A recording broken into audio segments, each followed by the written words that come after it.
Evening స్నాక్స్లోకి పిల్లలకి ఏం చేయాలని ఆలోచిస్తున్నారైతే ఒక్కసారి అటుకులతో స్నాక్ చేయండి. పిల్లలకి చాలా నచ్చుతుంది అనమాట.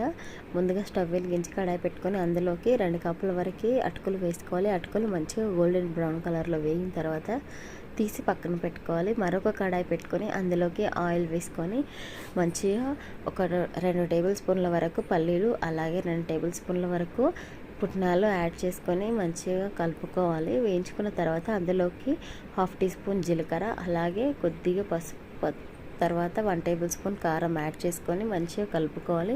కొంచెం కారం వేగిన తర్వాత అందులోకి కరివేపాకు వేసుకొని కరివేపాకు చిటపటలాడుతున్నప్పుడు ఆల్రెడీ వేయించుకొని పెట్టుకున్న అటుకులు యాడ్ చేసుకొని మంచిగా కలుపుకోవాలి.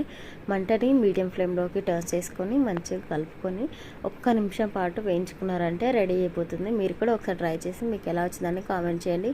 అలాగే కొత్తగా చూస్తున్న వాళ్ళు నా ఛానల్ సబ్స్క్రైబ్ చేసుకోండి. Thank you for watching.